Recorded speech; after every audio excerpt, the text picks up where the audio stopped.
It's been a long time, 3 weeks, since the explosion rocked our South LA community. Nothing compares to the anguish, the desperation, and the stress that the victims of this blast have had to endure. And you'll have a chance to hear from two of our community members in a minute. And let me just reiterate this point. One, it should never have happened. Should never have happened in the first place. And it's clear that the city is at fault in this explosion. While the damage and destruction has been done, it's now time to restore our families and to rebuild our community. With me today is an incredible group of individuals that are going to help us do just that. And you'll be hearing from members of the city family specifically about their unique roles. But today, I'm excited and I'm honored to announce the creation of a $1 million emergency relief fund that's going to provide additional assistance to the families most severely impacted by this activity. Using funds from my environmental equity and Reimagining Public Safety dollars, this new CD9 program is going to help with home repairs, from broken windows to plumbing and other structural repairs that may be required. 2, we're going to provide first-class quality long-term housing to the individuals that have been displaced. And 3, we're going to provide financial assistance in the amount of $10,000 to 25 pre-identified severely impacted households. Severely impacted households. Again, recipients are not going to have to pay any of this money back. It's what our community is doing for these families because it's the right thing to do. These cash grants come with no strings, and it's going to provide some immediate relief for individuals, not just for housing, but for clothing, for food, for other special needs that they may have. My initiative cuts through the red tape that stands sometimes in the way of progress. And I want to make sure that we're doing all we can as quickly as we can to help restore these families to some sense of normalcy. Our families need help now. Not 2 weeks from now, not 2 months from now, not 2 years from now, but now. And people can't wait for the findings of a report that's going to be coming 60 days, 90 days from now. People can't wait for the bureaucracy. This is a humanitarian crisis that we're in. And we got to help our neighbors because it's the right thing to do. I'm firmly committed to helping the afflicted families get back on their feet. And as I've said before, but we got to do more. We have to do more. Since day one, my office has been in the trenches to make sure that our neighbors have been receiving the support they need at every level. I've said before, and I'll say it again, my office was not notified of the detonation of this dangerous explosive. And had we been notified, we would have said no. We would have said, hell no, you can't do it. Not here, not like that.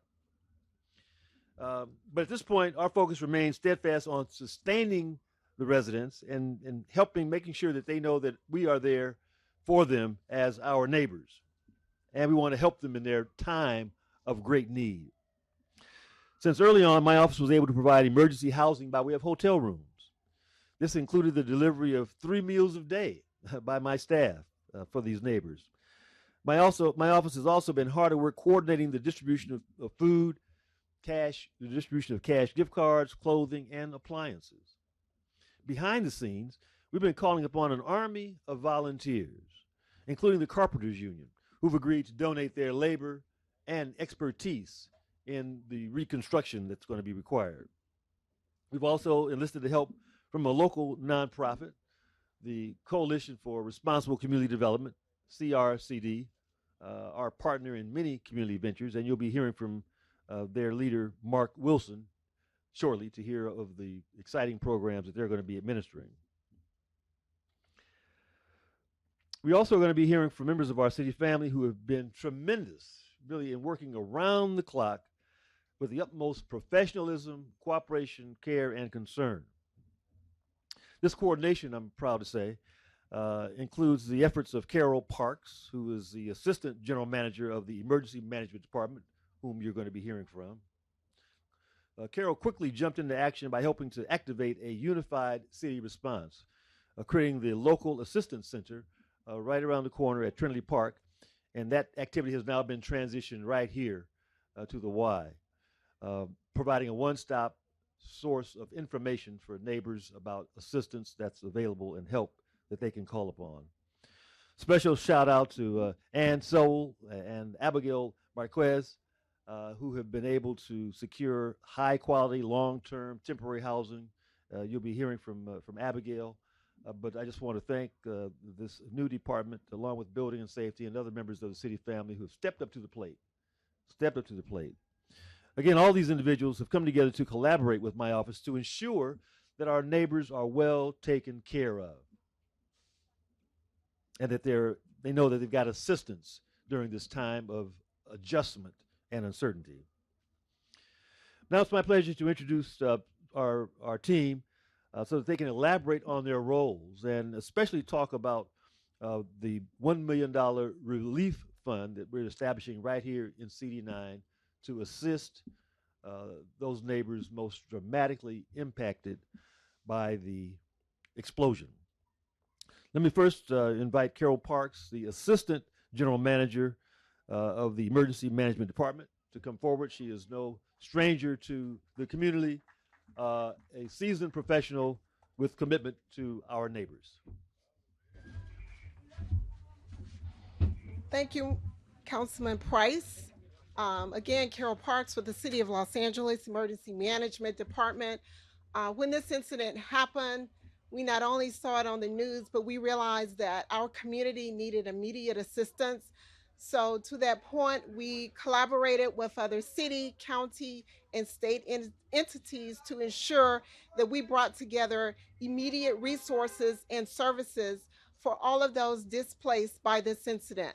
That included residents, their families, that included business owners.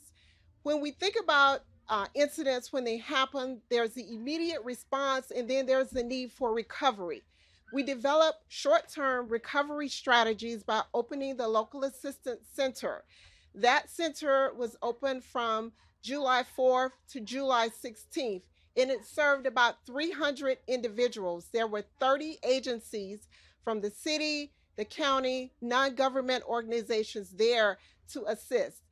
A big shout out to St. John's for their efforts to be on location to do medical assessments as well as vaccinate for COVID-19. A huge shout out to all of the partners with Emergency Network Los Angeles, which is an umbrella organization which brought together 12 to 14 different community organizations to be there to provide clothes and housing and food and whatever was needed for our residents. So we really do appreciate their services. Through Department of Mental Health there, the county and other partners, we've been able to provide mental wellness and health services, and we need to continue that. That's part of the long-term recovery. So where we are right now is that we are here at a more longer-term recovery effort. We have key agencies here who are still available to provide information and services to everyone impacted. So I would encourage any residents or business owners who have not been here yet to please come and get the information that you need. It's open Monday through Friday from 3 until 6 p.m. and then on an as-needed basis. The Emergency Management Department is not a 5-day-a-week, 8 to 5 operation. We operate around the clock. So we are supporting Council District 9 to make sure that as we continue our recovery efforts, we're bringing together all of those partners who are necessary for the families who have been infected by this particular incident. I thank you to all of the organizations, all of the city families and others who are coming together. But guess what? Our work doesn't stop today. It continues until these families are back on their feet, resuming a hopefully normal lifestyle. Thank you.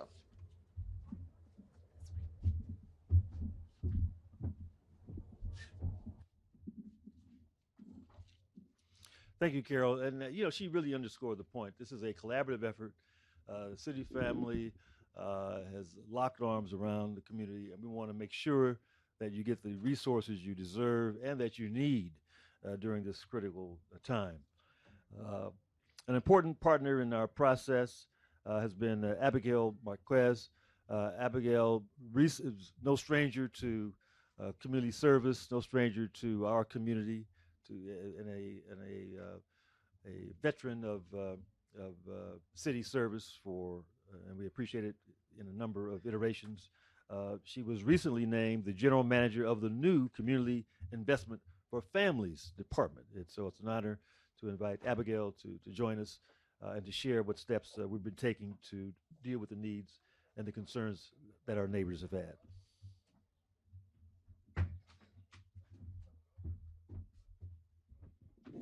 Thank you, Councilmember, and you're absolutely correct. I am no stranger to this community. I actually grew up on 21st Street and spent a number of years here and have family here. So it's not only my personal responsibility, but it is the mission of our new department, the Community Investment for Families Department, to do all that we can to support the families that were impacted by the incident. I do want to thank the council member for his leadership and our colleagues here from other city departments that have, as has already been mentioned, have really stepped up to provide a collective response to the needs that have emerged since the incident. The Community Investment for Families Department is working closely with the Los Angeles Housing Department to help transition the families who are in need of temporary housing to a longer-term hotel facility. With us today, we do have our colleague, Chief Robert Gallardi, who oversees code and enforcement for the Los Angeles Housing Department. And I also want to acknowledge my team who's here, Chanel Smith and Veronica McDonald, and thank them for all of their hard work. The city has entered into an agreement with a local hotel in the downtown LA area who will help to house families for an additional 30 days, and we will extend if needed. The hotel costs will be covered by the city through the office of Councilmember Price. The facility is an apartment-style complex that will offer families either a 1 or a 2-bedroom apartment. The apartments are fully furnished with a kitchen and will provide at least some comfort and relief and some necessary accommodations for these families. Our team will also join the council member as he continues to meet with the families that have been displaced who will be in need of this longer-term housing and help with the transition. We will also engage our local Family Source Center, All People's Community Center, who is servicing this area alongside with the CRCD staff to provide ongoing case management services to the families. We know that this does not repair the damage and the emotional distress that these families have experienced over the last few weeks, but we are hopeful that this new facility that we will offer will help families, provide them with renewed security, comfort, and safety. And I'm happy to say a few words in Spanish if that's needed, but not sure. Yes? Okay. Como gerente general del Departamento de Inversiones Comunitarias para Familias, quiero agradecerle al concejal Price por su liderazgo y apoyo a las familias impactadas por esta catástrofe. El Departamento de Inversiones Comunitarias para Familias está trabajando con el Departamento de Viviendas para ayudar a las familias que necesitan una vivienda temporal en un hotel de largo plazo. La ciudad ha hecho un acuerdo con un hotel local que va a proveer alojamiento a las familias que no tienen dónde vivir temporalmente por un plazo de 30 días. Y podemos extender este plazo si es necesario. Los gastos del hotel serán cubiertos por el concejal Price por medio de la ciudad. Esta instalación es una propiedad estilo apartamento que ofrecerá a familias una unidad de 1 o 2 habitaciones. Todas las unidades tienen cocina y están completamente amuebladas. Nuestro equipo también se unirá con el concejal para reunirse con las familias y ayudar en esta nueva ubicación. Sabemos que esto no repara todo el daño, pero esperemos que esta nueva instalación ofrecerá a las familias seguridad, comodidad y también seguridad mientras terminan las reparaciones en sus hogares. Muchas gracias y I'll hand it back over to you, Council Member.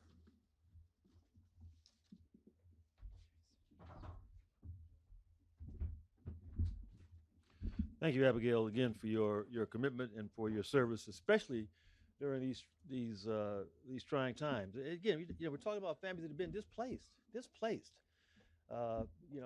Not just the living um, quarters sometimes destroyed, but inability to get paperwork, to get documents, to get those items in the life that meant so much. And so we're doing all we can to try to bring resources together to assist. This is not going to totally restore, but just to assist families regain some sense of normalcy and to let them know that we care and they're willing to do all we can do to make sure that they can survive.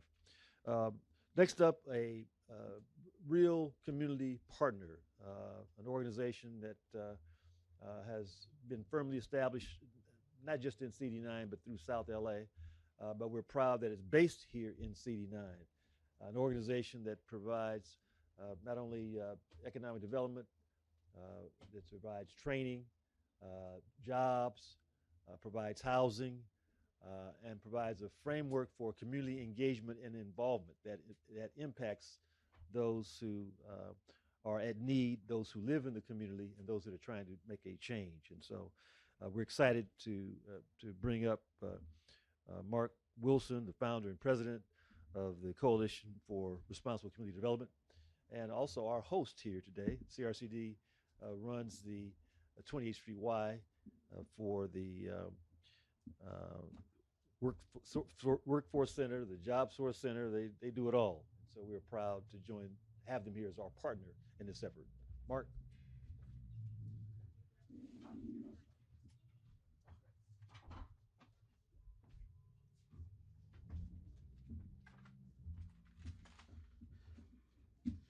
Thank you all. And thank you, Councilman. Welcome to the Coalition for Responsible Community Development.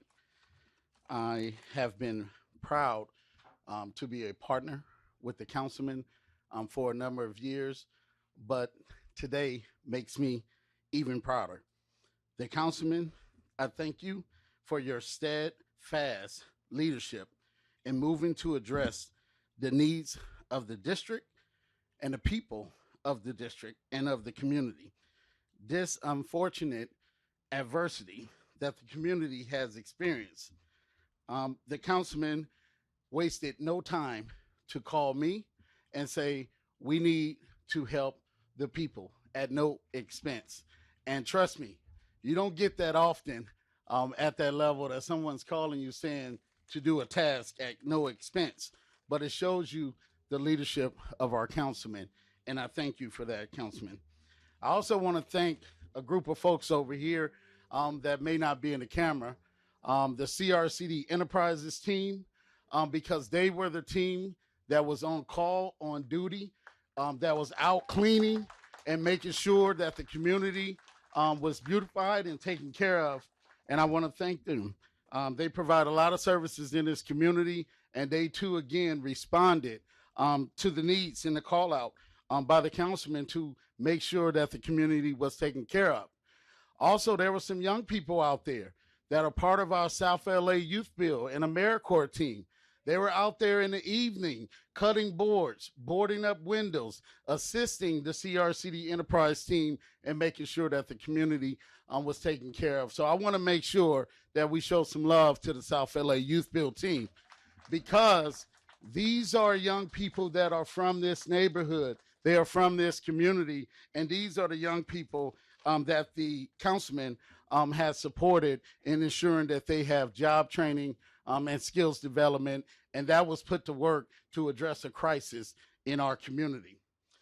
I'm proud that CRCD was tapped for its resource center, where the one-stop local assistance resource center will now be located and open to the community for further assistance. This is the historic 28th Street YMCA, where housing is above, but on the ground floor is the City of Los Angeles, Vernon Central Workforce Development Network, Youth Source Center. And in that center, we provide an array of services to young people in this community that extends from pre-employment to employment, but it also is a resource to the community, and it will be the resource center for families impacted by the adversity and by the explosion. And we're going to do all we can to make sure that they're taken care of. You know, our mission at CRCD is to change lives and build neighborhoods responsibly. And we look forward, Councilman, to continuing to work with you to make sure the people, the neighborhoods, our neighbors, these folks are taken care of. Thank you.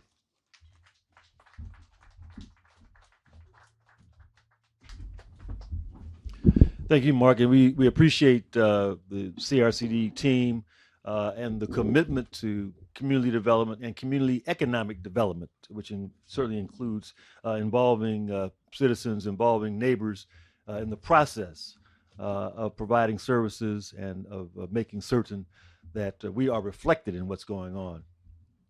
You know, when this terrible tragedy occurred, my team was on the ground talking to neighbors, trying to figure out what happened.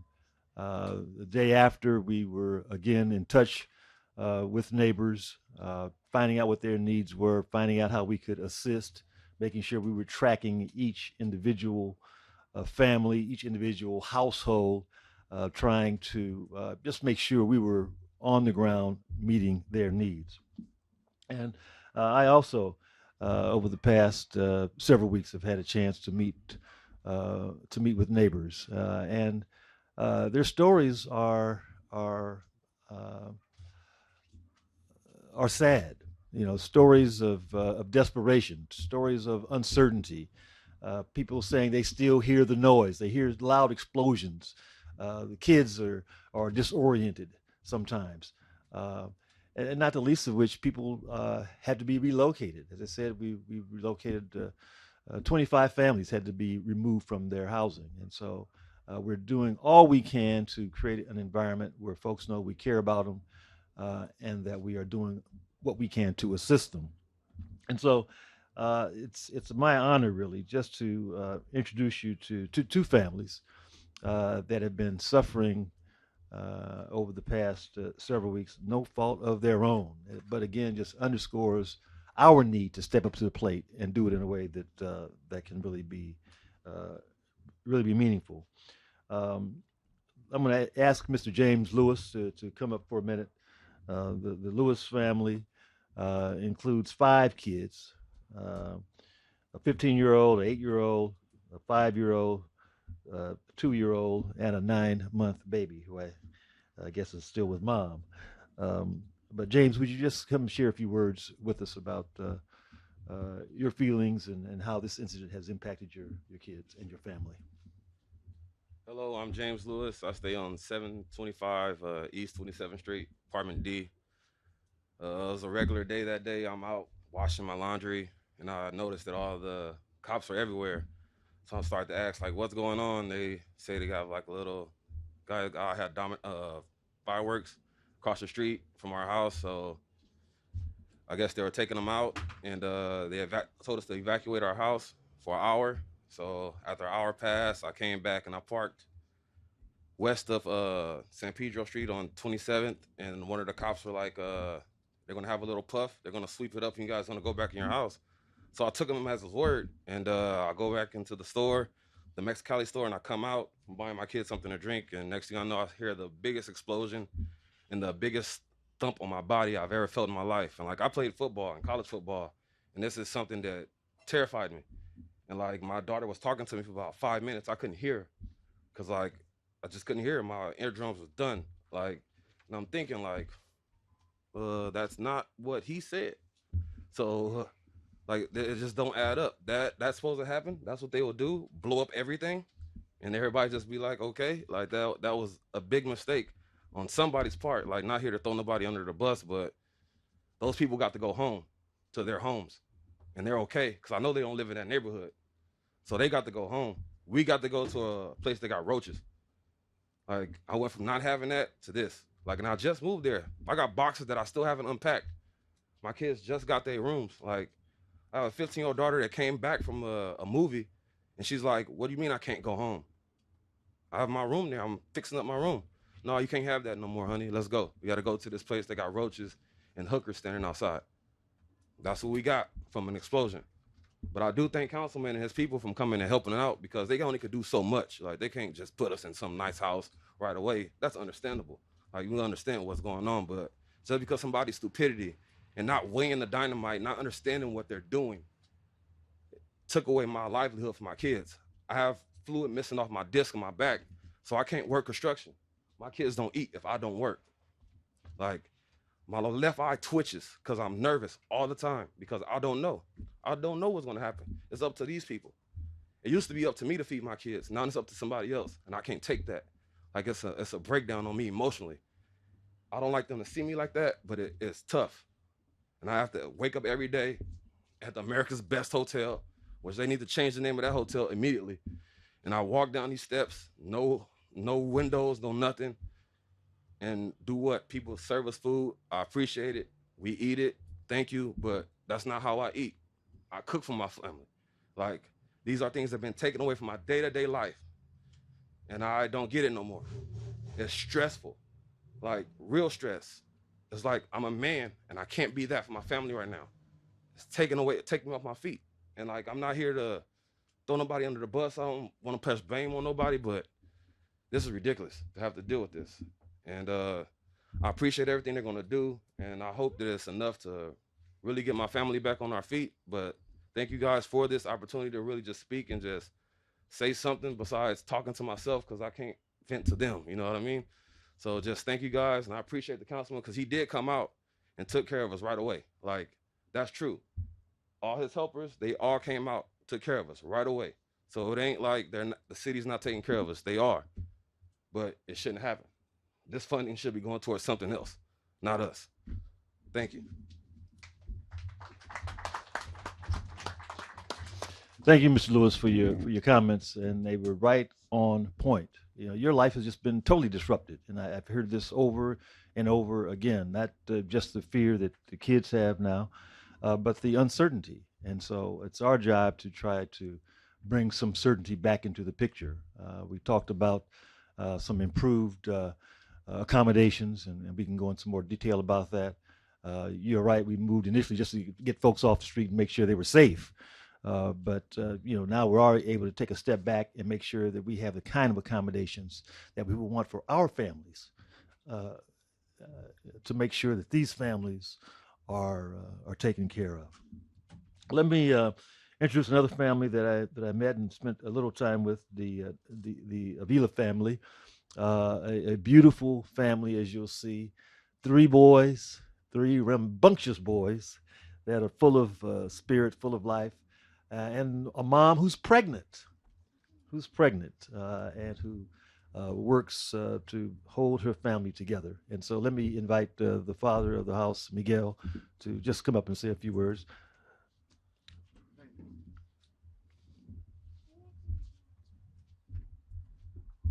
How you guys doing? I'm Miguel Avila.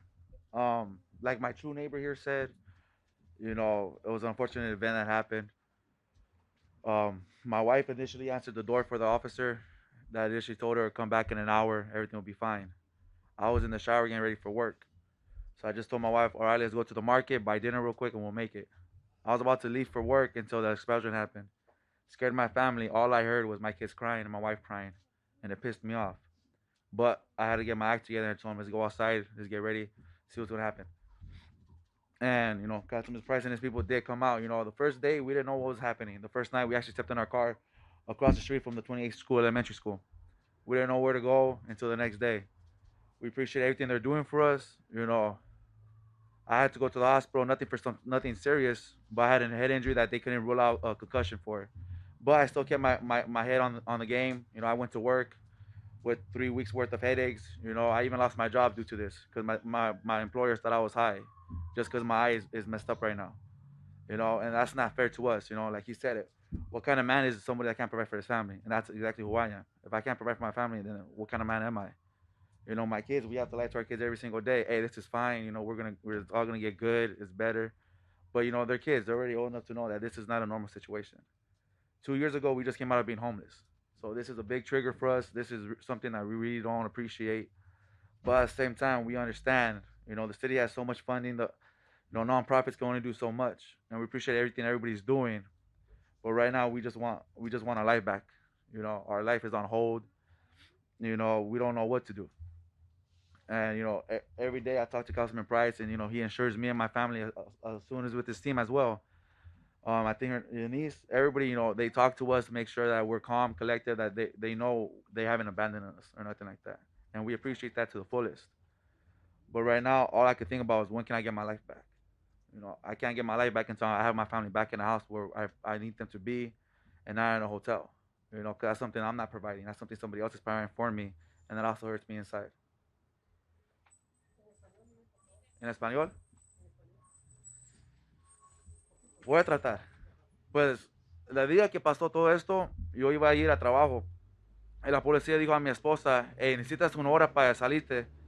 So dije, bien, vamos a ir a la tienda a comprar algo de comer. Está bien. Regresamos hora y media y cocinamos y ya me listaba para el trabajo. Pero se explotó todo. Mis niños y mi esposa estaban llorando. Y yo nomás me enojé.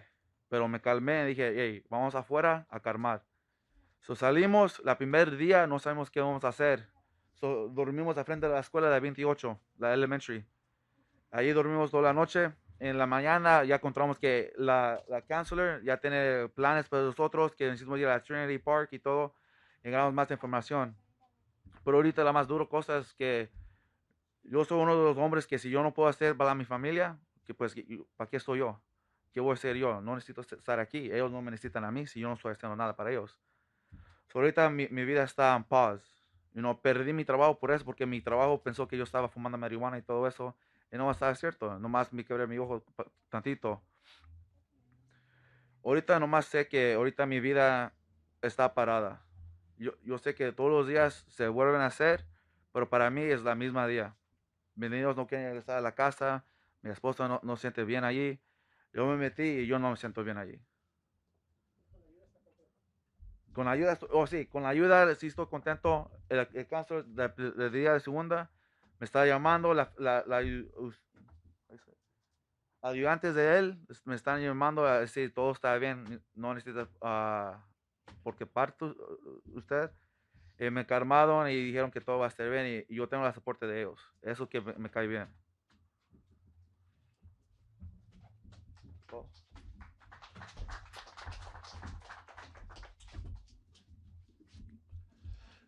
Thank you, Mr. Aliba. Again, you've heard it, folks. I mean, lives just transformed.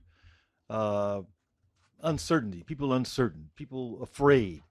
We're making sure that we have not only medical, physical medical services, but mental services also available to help our families cope. And we're doing all we can to try to help provide some normalcy. We know it's very difficult, even under the best of situations. It's been difficult. But this is a time when we need to come together as a community, as a family, make sure that folks know that we care about them, that we love them, and that we want to do all we can to assist them in returning to normalcy. And let me just point out again that the relief that's coming from the council office, the housing, the monies for repair work, and also the dollars that are going directly to these families. There are no strings attached, and it's not connected with anything else that these families may choose to pursue.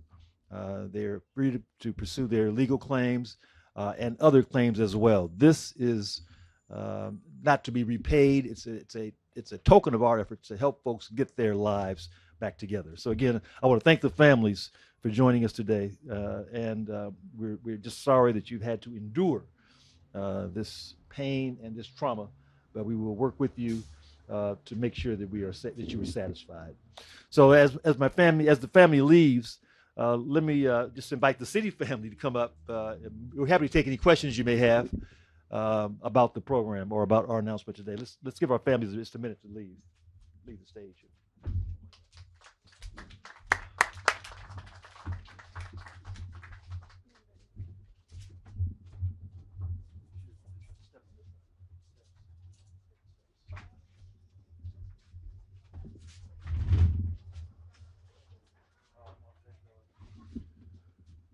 Okay, so happy to take any questions. Yes.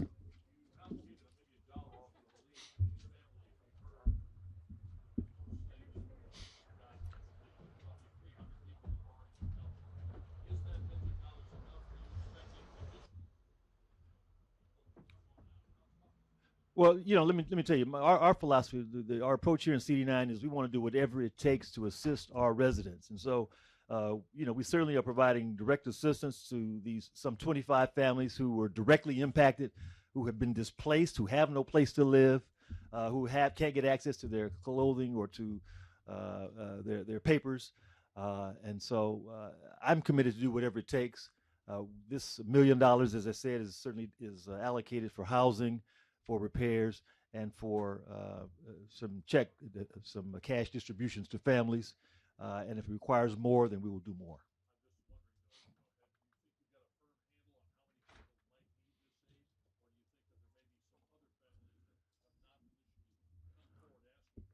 Yeah, yeah. Well, we think the families with the severest need have been identified, and that's what this assistance is designed to assist those with the severest need. We are certainly welcoming families, individuals to come forward, though, if they've got some issues or want to file a claim or have some questions. Please, please, please come forward. This is a location. This is a one-stop location to get answers. The council office is also available, but we are turning no one away. There's no time limit involved. You're right. Some neighbors decided to live with other relatives or friends, and chose not to take advantage of the accommodations that are being provided. And so we're taking folks on a case by case basis, family by family basis, to meet their needs and to address their concerns.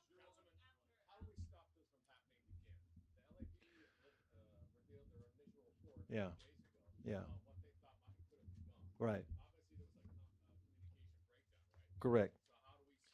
Well, first of all, we got to find out what happened, what did happen, and so we certainly are going to wait for a report from the ATF. I understand now even the FBI may be involved in it. So I'm with everyone else anxious to see what the report says in terms of what went wrong, what protocols may or may not have been followed. Then we can kind of follow the chain of command to who was responsible. We want to make sure that those who are responsible receive the appropriate and proper discipline. Because this should not have occurred. And I agree with many who feel that if it were in another neighborhood, a different set of protocols would have been employed that would not result in this kind of a tragedy. We hope to begin delivering this assistance next week. Well, we identified 25 families, and those, you saw one family here with 5, another family with 4. So it's a case by case. As I said, that we've identified those who have been most directly impacted, those that have come to our attention, those whom we're providing services for now. But we're prepared to assist anyone that has been negatively impacted by this explosion.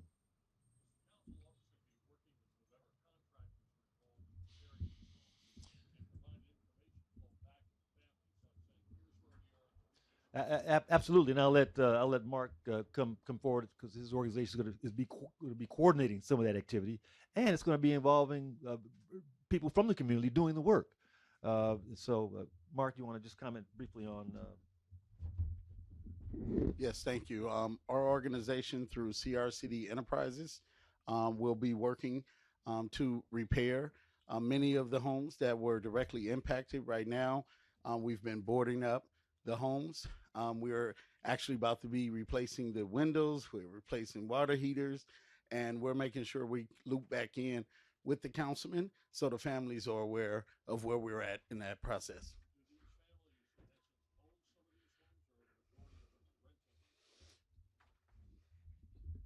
It's a combination. We don't know, but our concern right now are for the living arrangements. These individuals, some are renting, some own the properties.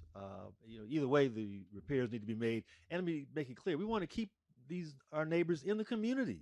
We don't want them to have to move someplace else or to decide that they want to leave. We want to make sure if they don't want to go back into the structure, and that certainly is understandable, then we will assist them in finding someplace else. But we want to make sure that they've got a safe, clean, sanitary place to live for themselves and their families. Okay, well, thank you.